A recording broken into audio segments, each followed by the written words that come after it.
Votre programme vous est présenté par Bismart et Banque Palatine, banque des ETI, de leurs dirigeants et banque privée.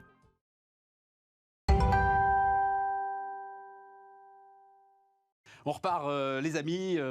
François, j'ai l'impression, ceux qui écoutent ou regardent régulièrement cette émission attendent quand même, cette notion d'offuscation. C'était ça, hein, dont on avait parlé la dernière fois. Absolument. Et je crois qu'il va falloir encore attendre. Voilà. Parce qu'il y a trop de sujets d'actualité. Donc c'est ça pour la prochaine fois. Cette idée qu'on vous noie d'informations. Et que on ne peut pas comparer les produits. Voilà, le trop-plein d'informations vous empêche de comparer les produits. Tu expliques ça avec le matelas, c'est brillant. Et je crois que c'est ce qui nous arrive, par exemple, avec le vélo électrique. Peut-être même d'ailleurs avec la voiture électrique. Enfin bref. Bon. Mais juste un mot, parce que la dernière fois, c'est vrai que ça avait été intéressant, mais j'avais pas compris ton point, qui est un point capital et qui va être au cœur de... Alors, j'allais dire au cœur de la campagne présidentielle, non.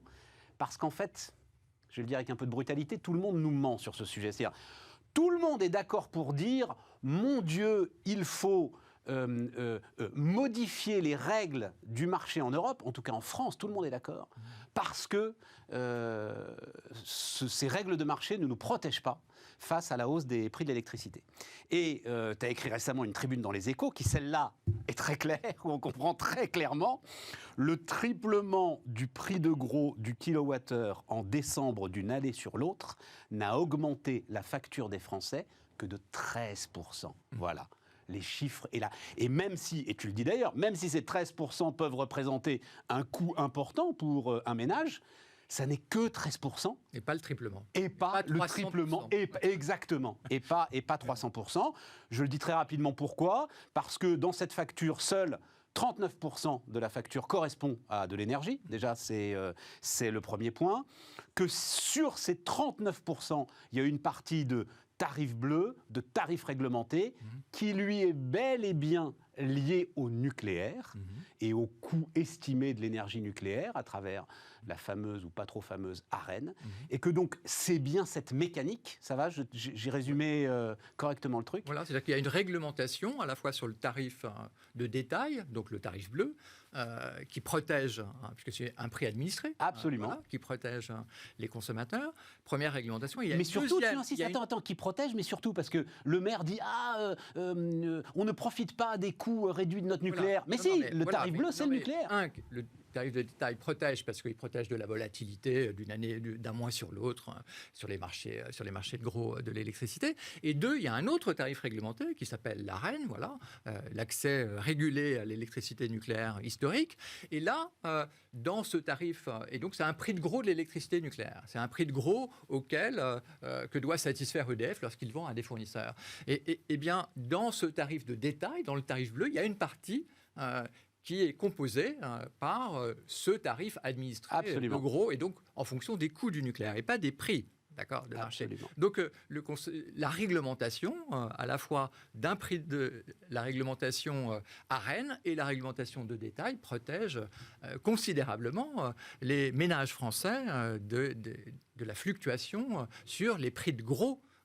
Et donc, toi, tu dis qu'il ne faut surtout pas y toucher, parce qu'on a le mécanisme de marché qui, quand même, nous garantit que celui qui a la toute dernière centrale, eh ben, il va l'allumer parce qu'il va profiter de prix très élevés. Et le mieux localisé par rapport à la demande, c'est-à-dire en tenant compte des fils de haute tension. Exactement. Donc, le marché de gros de l'électricité en Europe, c'est une formidable réussite. Mais il faut le prendre comme un marché de court terme, c'est-à-dire qu'il envoie des très bons signaux de court terme. Donc, il permet d'optimiser le fonctionnement des centrales qui produisent de l'électricité et le transport. C'est vraiment un outil génial. Et nous, à l'arrivée en bout de chaîne, on est protégés. Il ne faut pas le prendre pour un marché qui envoie un très bon signal de long terme pour faire de l'investissement. Les pétroliers, lorsqu'ils font des investissements, ils ne regardent pas le prix spot du Brent.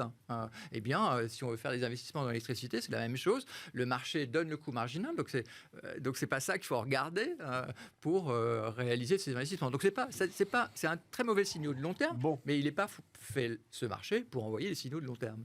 Voilà. Pour moi, c'était clair. Pour moi, c'était clair. Voilà, c'était limpide et important. Le prix, c'est un facteur très important et qui va le devenir de plus en plus parce qu'on aura de plus en plus des capacités de production qui vont être qui vont être à fond à certains moments de la journée et pas à d'autres. Et donc, le prix, sera aussi une façon essentielle en intraday, dans la journée, d'ajuster les capacités de production et de consommation, et aussi les capacités de stockage. Parce qu'on va construire beaucoup de stockage, notamment par les véhicules électriques, par exemple, qui va pouvoir être utilisé, en fait, pour justement ajuster mieux l'offre et la demande d'électricité. Et donc, on va tous devenir, avec nos véhicules électriques, des traders d'électricité dans les années qui viennent.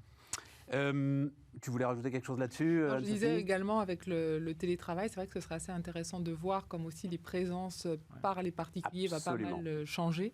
Quelles conséquences ça va avoir aussi du point de vue économique et du point de vue pouvoir d'achat. François, tu m'as dit stop au COP bashing.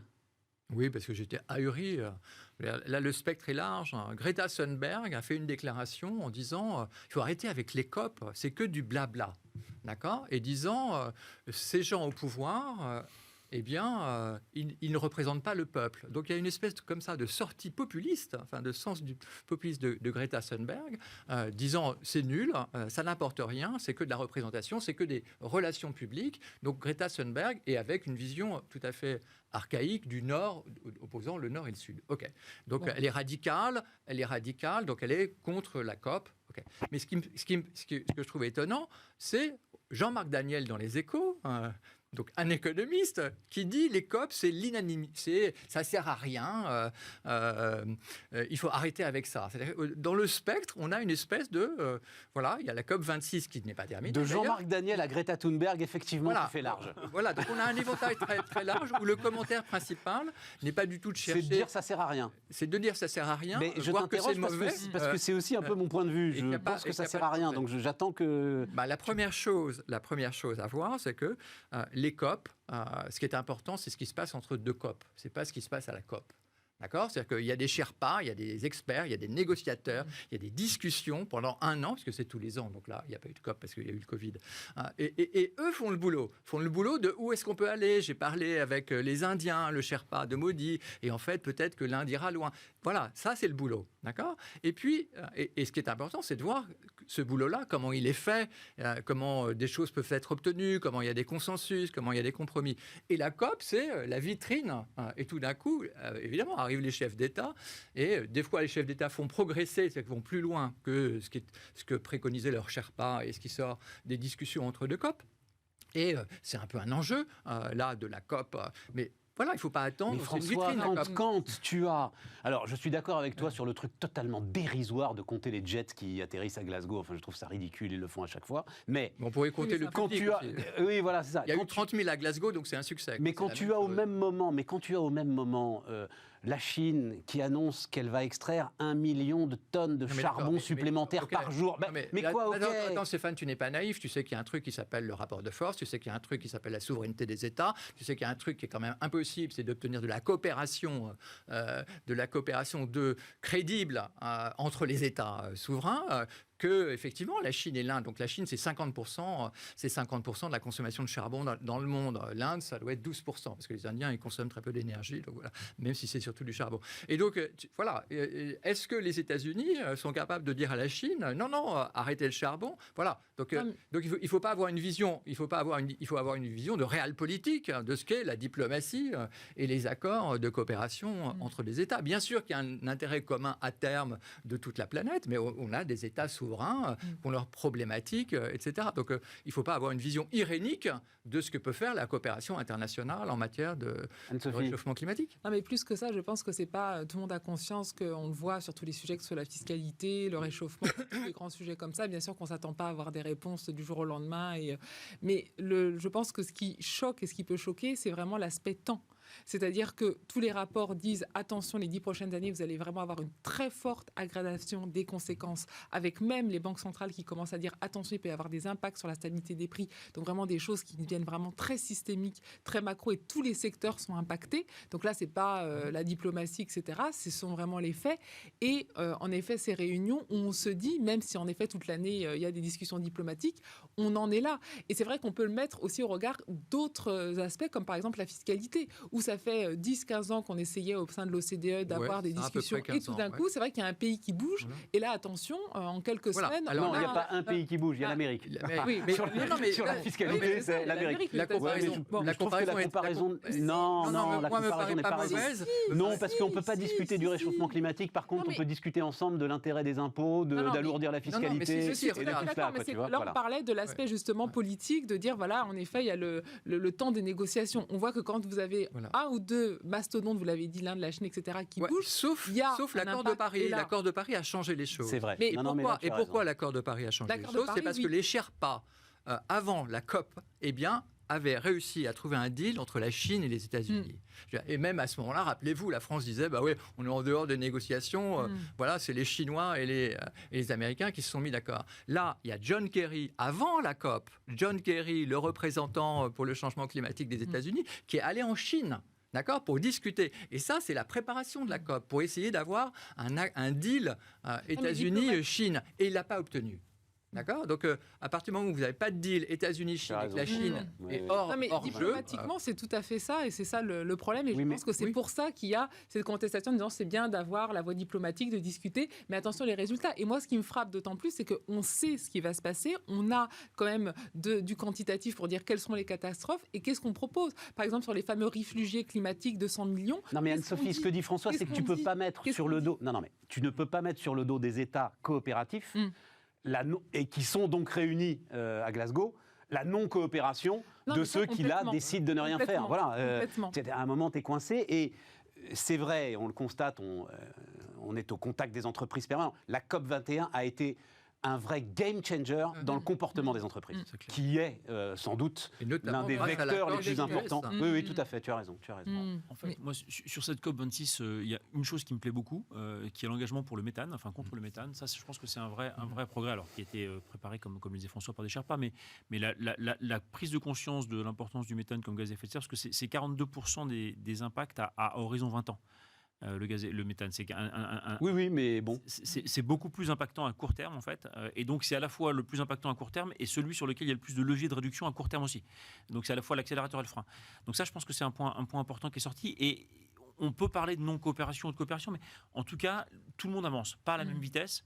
Après, il y a des engagements qui ont été pris par la Chine, par l'Arabie Saoudite, par l'Inde, par la Russie. La Russie qui était un peu à 2060, 2070.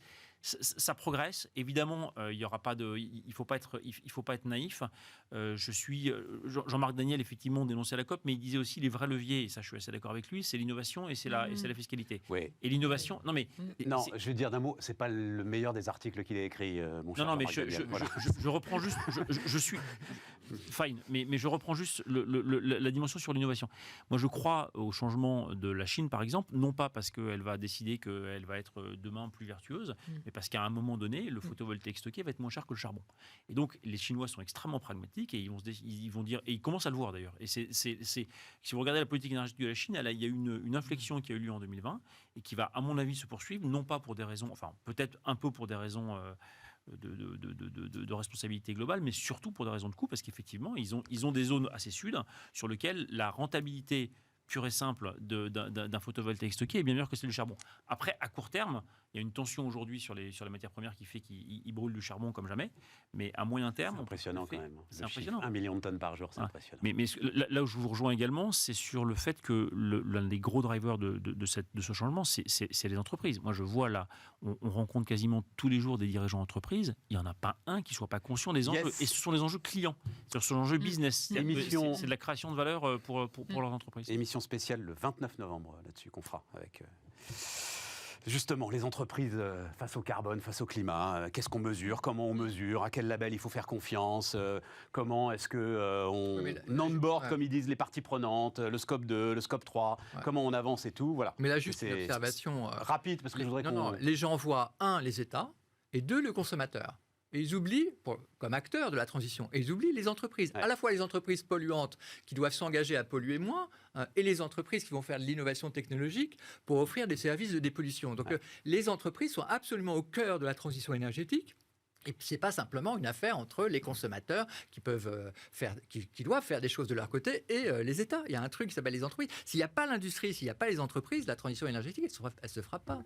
On va voir la une du Wall Street Journal mardi matin pour eux. Oui, voilà, je me gourre pas. Voilà, mardi matin pour eux. Donc, scène de retrouvailles dans l'aéroport de... Elle va arriver. Non, elle n'arrivera pas. Si, peut-être. Ah, si, voilà, elle est là. Voilà. Donc, l'Amérique qui se rouvre. Enfin, c'était une réflexion, je ne sais pas si... Voilà, mais je ne sais pas combien de fois, 10 fois, on a dit bon, ça y est, l'Amérique est en train de se faire dépasser. À un moment, c'était le monde pacifique, la Chine, tout ça, etc. Tesla et Moderna, voilà. C'est-à-dire les deux chocs qui nous incarnent la révolution industrielle sur ces dernières années. Après, évidemment, la révolution de la tech, Google, Facebook, Apple, tout ce qu'on veut. C'est eux, quoi. C'est toujours eux. C'est toujours eux qui sont devant. Ils ont deux atouts pour moi qui sont phénoménaux. C'est à la fois effectivement cette capacité d'innovation, parce qu'ils ont un système qui fonctionne très bien sur le plan économique et notamment sur le plan d'innovation, avec des logiques de cluster, de coopération très forte entre la sphère privée et la sphère publique. Enfin, l'écosystème marche très bien et très innovant et très productif. Et ça, c'est quelque chose qu'on pourrait essayer d'imiter, d'ailleurs beaucoup plus que ce qu'on fait aujourd'hui. On a progressé d'ailleurs là-dessus. En revanche, ils ont aussi un atout qu'on n'a pas, qui est un marché intérieur de 300 millions de personnes qui parlent tous la même langue et qui ont tous les mêmes comportements. Et donc, aujourd'hui, pour une entreprise, lancer un produit, lancer un service, il vaut mieux aller aux États-Unis qu'en Europe. Et ça, pour le coup, tu crois que c'est... Enfin, oui, c'est un énorme désavantage concurrentiel qu'on a. Le fait de ne pas avoir le marché intérieur qu'ils ont. Tu penses que c'est ça le moteur éternel du succès américain? Je ne dis pas que c'est le moteur éternel, je te dis que c'est le moteur qu'on aura plus de mal à imiter. On peut tout à fait, on le fait un peu et il faut le faire beaucoup plus, travailler sur les facteurs microéconomiques de la compétitivité qui sont recherche, université, financement, etc. François-Xavier, juste un mot, mais parce que cette histoire me frappe. Tesla, Moderna. Tesla, c'est formidable parce qu'Elon Musk raconte tout. C'est un livre ouvert, voilà. Et il raconte bien que c'est quand la NASA a décidé de miser sur lui, qui sortait de nulle part, qu'en fait, elle a sauvé Tesla, par ricochet. Hein. C'est SpaceX qui a sauvé Tesla. La NASA décide de miser sur un nouvel entrant qui sort de nulle part. Quel organisme européen ferait ça pour un truc aussi important que lancer des fusées? Point. Oui. Deuxièmement, Moderna. Et là, c'est alors Trump, avec tous ses défauts, mais qui décide de lâcher aussi combien, j'ai oublié les chiffres, des milliards de dollars, des dizaines de milliards de dollars pour accélérer le vaccin et dans une culture du risque total. Voilà. Là encore, nous, à ce même moment, on ratiocinait, on se demandait comment on allait négocier, surtout faites attention à limiter les prix, surtout il faudra faire attention à ne pas enrichir l'industrie pharmaceutique, etc. etc. Tu as donné aussi de leviers de croissance aux États-Unis, historique. Hein. La Silicon Valley, elle est née autour de la défense américaine. Hein. Enfin, au départ, c'était les contrats de la défense américaine. Et donc, effectivement, c'est le risque et effectivement l'engagement de l'État assez fort pour développer des business, mais plutôt comme client, effectivement, que comme financeur. François, Anne-Sophie, François ? Le problème que l'on a par rapport aux États-Unis, c'est que l'Europe, en tout cas, n'a pas de mandat au niveau de la politique industrielle. Il en a un sur le commerce, mais pas sur l'industrie. Et donc, en effet, sur ces problématiques-là, c'est la souveraineté de chaque État qui, à mon sens, au niveau unitaire, bien sûr, est très limitée pour avoir l'impact qu'a les États-Unis. Ça, et en effet, la fragmentation de tout ce qui est capital risque, puisque c'est vrai que beaucoup d'entreprises, on le voit, au bout de 2-3 ans, se font racheter par des fonds américains parce qu'on n'a pas cette capacité et qu'en Europe, on se dit toujours, attention, on lève 1 million en France, il faut que la résultante de ces 1 million, ce soit en France et pas forcément en Italie, en Allemagne, et chacun pense comme ça. Donc c'est vrai que ça nous limite beaucoup par rapport à la Chine, mais surtout par rapport aux États-Unis, qui n'est pas du tout dans cette vision. François ? Je suis très, très d'accord avec ce qui se dit, parce que on voit bien les obstacles, en fait, pour l'Europe. Mais l'obstacle qu'on n'arrivera pas à surmonter, donc il faut ruser, c'est celui d'une demande homogène. Voilà, on n'a pas une demande homogène pour 300 millions d'habitants. Et tu crois que toi aussi, c'est le truc décisif ? C'est décisif, c'est qu'on peut très, très lentement, très difficilement agir dessus. Le capital risque, ça commence à aller un peu mieux. Et puis, de toute façon, les Américains, ils peuvent aussi, les capitaux risqueurs, ils mettent aussi de l'argent en Europe. Non, mais c'est un pis-aller. Mais voilà, politique industrielle, pour la première fois, il y a maintenant 1 an et demi, l'Europe a élaboré une stratégie industrielle. Une stratégie. Oui, mais je pense que c'est une question de terminologie. Mais donc, en tout cas, il y a un début de politique industrielle en Europe, ce qui était absolument inconcevable il y a 3 ans. Donc, il y a des progrès qui peuvent être faits. Alors, peut-être qu'ils sont trop lents, d'autant que la Chine va vite, que les États-Unis continuent d'aller vite. Et ça, on peut le regretter. Mais il y a des marges de progrès et ça paraît faisable, même si c'est lent. En revanche, faire en sorte que les préférences dans l'alimentation soient les mêmes entre l'Allemagne, la France et la Belgique.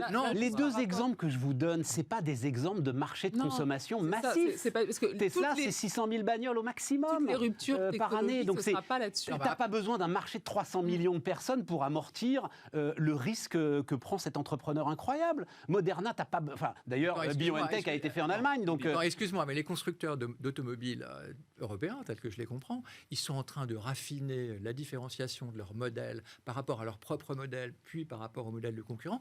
Tesla, c'est la Ford T. Enfin, le premier modèle Tesla, c'est la Ford T. Oui. Et donc, c'est la standardisation à l'américaine. Oui. Donc maintenant, évidemment, c'est diversifié. Et puis, il y a des éléments qui font que même une Ford Tesla est intéressante pour une certaine clientèle. Mais c'est pour ça que je te dis que c'est pas un marché de consommation.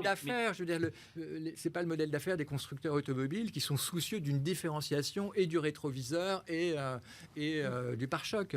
Je pense que sur les secteurs, on ne peut pas vraiment dire ça, parce qu'aux États-Unis, on peut dire qu'il y a des grandes différences en ce moment-là sur les États, dans la manière de consommer et autres. Là, ce qui se passe dans la révolution technologique, c'est que ce soit dans la santé, dans la robotique ou même dans l'automobile, c'est d'avoir la technologie. Et c'est ça la grande différence, et vous l'avez dit, avec l'investissement par la NASA, c'est de dire, attention, on a un cap. C'est pour ça que c'était intéressant ce que disait Macron sur le nucléaire. On a un cap et on sait que cette technologie-là, bien sûr, elle va créer de la valeur ajoutée, mais surtout, elle est stratégique pour notre économie et par rapport aux autres. Donc, c'est pas seulement on investit dans l'industrie, il y a une stratégie européenne et donc on va aider les voitures, etc.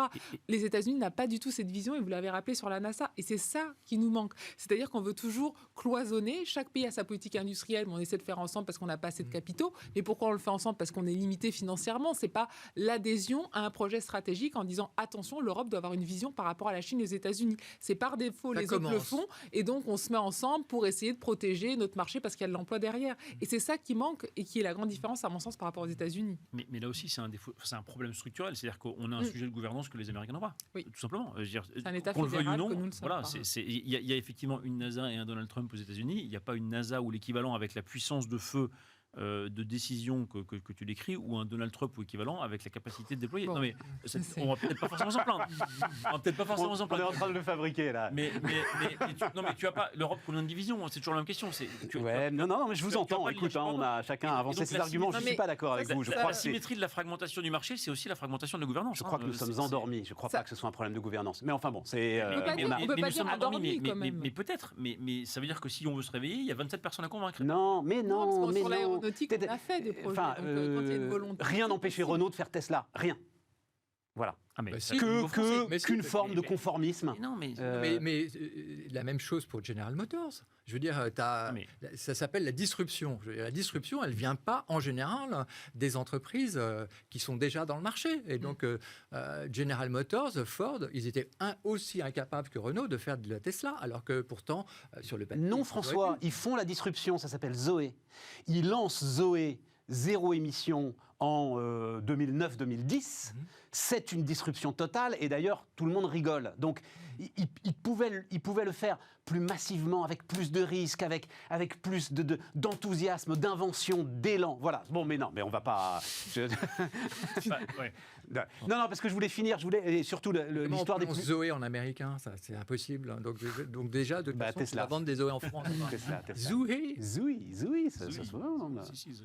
Avant Tesla, c'est la voiture électrique la plus vendue en Europe, donc il y avait un peu de potentiel. Juste, je voulais finir, il nous reste 5 minutes avec l'histoire des plus-values latentes, parce que ça m'intéresse. On va finir avec Musk, donc vous avez peut-être suivi ça, mais ça m'intéresse d'avoir votre avis sur ce débat. On va laisser de côté Musk, parce que... marché boursier au sommet. Fortunes donc latentes qui sont en train de s'accumuler, et débat aux États-Unis sur ces fortunes qui ne sont donc pas réalisées, hein, qui sont des fortunes en actions, est-ce que ce n'est pas un moyen d'échapper au fisc? Et donc vient cette idée qui n'avait émergé qu'en France jusqu'ici, voilà. Nous sommes capables de création, de taxer les plus-values latentes. Voilà. Et donc ça amène effectivement Musk à dire, si on fait ça, moi j'ai pas d'argent, j'ai pas de salaire, donc il faut que je vende des actions pour payer mes impôts si on se met à taxer les plus-values latentes, ce qui était exactement arrivé chez nous à Deniper.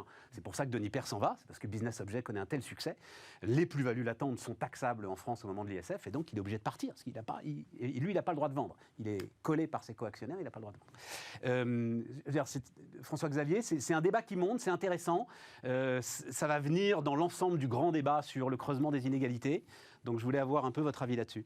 Écoute, moi, la taxation des plus-values latentes, c'est quand même extrêmement délicat, parce que si la plus-value, comme par définition, comme si elle est latente, le jour où elle le peut cours s'effondrer. progresse, est-ce que tu rembourses l'impôt, quoi? Enfin, est-ce que tu vas appeler le jour où le cours on peut les laisser plus longtemps. Attends, je parle à la régie. On peut laisser plus longtemps les tweets de Musk, là, voilà. Ouais, le jour où le cours de Tesla baisse, est-ce que ça veut dire que l'État américain appelle Elon Musk, qui resterait le deuxième ou troisième, quatrième plus riche du monde, et lui dit, je vous fais un chèque de 100... J'attends de voir le moment, hein, j'attends de voir la une des journaux à ce moment-là. Donc effectivement, en théorie, c'est ça. C'est-à-dire que si tu devrais, en toute logique, rembourser le... Moi, ça me paraît assez délicat. Moi, ce que je préfère assez largement, plutôt que de traiter le symptôme qui est le creusement des inégalités, c'est de traiter la source. Et ça, c'est mon... Et d'amener tout le monde en bourse. Alors, non, et que tout le monde profite de cette hausse. On a aujourd'hui une politique monétaire qui est faite qui est fondée sur la dette, hein, et donc qui est fondamentalement qui développe les bulles. Et donc la question à se poser, c'est comment est-ce qu'on fait une meilleure politique monétaire, comment est-ce qu'on crée de la monnaie demain. Voilà. Mais ça, on va pas rentrer dans ce débat parce qu'il nous reste 3 minutes. Parce qu'il nous reste que 5 minutes. Mais pour moi, il vaut mieux traiter la cause que les symptômes. Et la plus-value latente, c'est les symptômes. Moi, j'ai trouvé incroyablement malin de faire appel à Twitter et à ses plusieurs millions de followers, en leur disant, voilà, qu'est-ce que je fais? Est-ce que je vends ou pas? Est-ce que je vends 10% ou pas? Pourquoi c'est malin? C'est malin parce que s'il n'avait pas eu cette adhésion, d'abord, il n'y a pas eu d'anticipation, et du coup, il a perdu 10%, et après, c'est remonté, et il a perdu 5%. Vous mettez 10%, enfin, je veux dire, il a une part très significative. Les 10%, c'est très significatif. Vous mettez ça sur le marché du jour au lendemain, ça dégringole. Ou même vous l'annoncez, ça dégringole. Et là, au lieu de faire moins 30% ou moins 20%, ça fait moins 20, il est... Non, ça a fait moins 20, puis ça fait moins 10, puis là, on est à moins 5 par rapport à avant l'annonce. Donc voilà, donc super. Oui, mais sur le fond, plus-value latente. Alors son frère d'ailleurs est poursuivi pour délit d'initié dans l'histoire. Plus-value latente, c'est le même arrangement. C'est les mêmes arguments que François-Xavier était d'accord. Ouais. Moi, j'avais une entreprise et l'entreprise, je me suis fait rattraper par les impôts parce que je déclarais la valeur initiale de mon entreprise. Et on m'a dit non, il faut déclarer la valeur fictive de l'entreprise. Alors que l'entreprise, elle aurait pu fermer du jour au lendemain, etc. Ouais. Et donc j'ai payé des impôts sur la valeur latente. Voilà. Non, mais plus que ça, c'est vrai qu'il va y avoir une réflexion sur le financement des États, hein, vu les dettes énormes qui ont été contractées. Et c'est vrai qu'il va y avoir sûrement une innovation fiscale qui va se mettre en œuvre pour savoir comment on va faire face dans un cadre où il y aura de plus en plus d'interventions de l'État pour faire face à tous les risques qui sont énormes. Donc là, c'est vrai que c'est une piste, alors on le présente comme ça sur le trait d'humour, mais sur le fond, c'est vrai que c'est toujours la question comment on essaie toujours de taxer l'immatériel. Et c'est ça le sujet de base qui va excessivement vite, qui est très fluctuant. Est-ce que c'est vraiment efficient économiquement? Mais où est-ce qu'on trouve des sources de financement? Donc je pense qu'on va vraiment rester dans ce dualisme et qu'il va y avoir des décisions de prise très différentes entre les États. Et à mon sens, beaucoup plus que les inégalités dans les pays qui sont très importantes, il faut aussi voir qu'il n'y ait pas justement, un peu comme on l'a dit, des grands taux globaux pour l'ensemble des États, mais qu'après chaque pays développe ses stratégies particulières pour en fait recréer de la fiscalité, de la compétition et puis d'attirer les meilleures entreprises. Quand le monde devient de plus en plus virtuel, il faut modifier la fiscalité et alors le métaverse ne va pas nous aider. C'est-à-dire il va falloir trouver la fiscalité du métaverse. On va démarrer sur la fiscalité du métaverse. Et là, on fera appel aux Français, tu vois. Parce que là, on a eu le rapport Colin-Colin. On a un vrai talent sur la fiscalité. Donc là, on fera appel aux Français. Merci messieurs, on se retrouve donc lundi. Alors lundi d'ailleurs avec une émission spéciale sur le travail et on pourra revenir sur les autres éléments des annonces d'Emmanuel Macron, la réforme de l'assurance chômage, le contrôle des chômeurs mais pas seulement, la question de l'immigration de travail, rapport très intéressant du Conseil d'analyse économique qui est sorti hier. Donc voilà, on parlera de tout ça avec Bertrand Martineau, avec Gilles Berset et donc ça ce sera lundi. À lundi les amis.